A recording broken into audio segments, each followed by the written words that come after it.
À toi qui as eu une mère abusive. Écoute-moi bien, petite fille. Tu crois que ta mère est une femme formidable et courageuse? Tu crois que elle n'a pas eu de chance dans la vie et que les autres sont méchants avec elle? Tu crois que ta vie dépend d'elle? Que tu ne peux pas vivre sans elle? Tu crois devoir rester en lien étroit avec elle, sinon tu n'auras plus rien? Tu crois devoir être toujours là pour elle?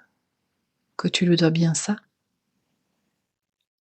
Tu crois que Tu crois qu'elle est bonne, qu'elle est forte, qu'elle est parfaite, qu'elle est toute puissante? Tu crois qu'elle est Dieu, en somme? Tu crois surtout ce qu'elle veut que tu crois.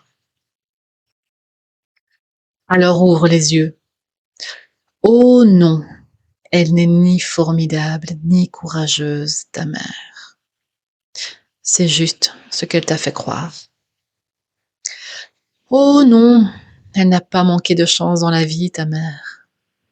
C'est juste ce qu'elle t'a fait croire. Car en réalité, elle aime se poser en victime. Elle adore créer des conflits pour qu'on la plaigne.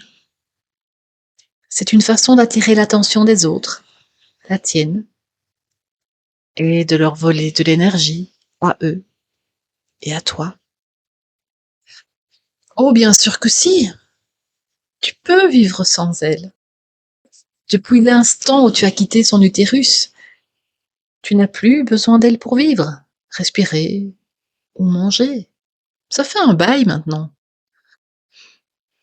Au contraire, c'est elle qui a besoin de toi pour l'écouter se plaindre et ainsi te vampiriser. Elle te manipule, te faisant croire qu'elle est un pauvre petit enfant fragile qu'il faut protéger à tout prix. Tiens, je pensais qu'elle était forte, invincible. N'est-ce pas un peu incohérent tout cela? Oh non, elle ne te donne rien, ni à toi ni à personne d'ailleurs. C'est seulement ce qu'elle t'a fait croire. Si tu t'en éloignes, tu ne perdras rien. Au contraire, tu vas y gagner en énergie. Et surtout, cela fera de la place pour accueillir dans ta vie des personnes saines qui, elles, augmenteront ton énergie et ton bien-être. Oh non, tu ne lui dois rien. Elle a accepté de te porter dans son ventre, certes, mais c'est Dieu qui t'a donné la vie et c'est de lui dont ta vie dépend. C'est l'univers qui t'apporte au quotidien tout ce dont tu as besoin. Elle a accepté de te prêter son ventre pendant 9 mois, moins d'une année, et pour cela, tu devrais la servir pendant un siècle. N'est-ce pas un peu déséquilibré tout ça? Oh non, elle n'est pas Dieu. Elle n'est ni puissante ni parfaite. C'est juste ce qu'elle t'a fait croire. Elle t'a fait croire qu'elle a les pleins pouvoirs sur toi, qu'elle sait tout, qu'elle voit tout, qu'elle entend tout, même tes pensées. En réalité, son seul pouvoir est de bien mentir et de savoir manipuler. Elle a réussi à te faire croire à une fausse réalité pour faire de toi son esclave. C'était facile, tu n'étais qu'un bébé. Tu n'avais aucun point de comparaison. Ouvre les yeux, ma chérie. As-tu remarqué à quelle vitesse elle redirige la conversation vers elle dès que tu ouvres la bouche? As-tu remarqué comment elle fait un drame de tout ce qui la concerne, exprimant ses émotions de façon démesurée et envahissant tout l'espace? As-tu remarqué comment elle minimise tes propres émotions et celles des autres? As-tu remarqué comme elle aime toujours être le centre d'intérêt et ne te laisse aucune place? Est-ce cela être mère?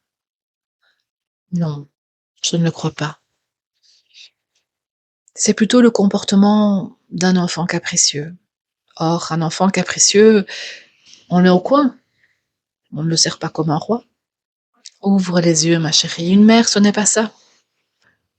Une mère, au contraire, fait passer son enfant avant elle et lui donne de l'énergie. Elle ne la lui prend pas.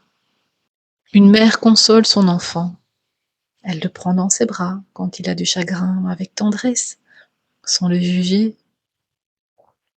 Une mère utilise sa force pour protéger son enfant, pas pour le détruire.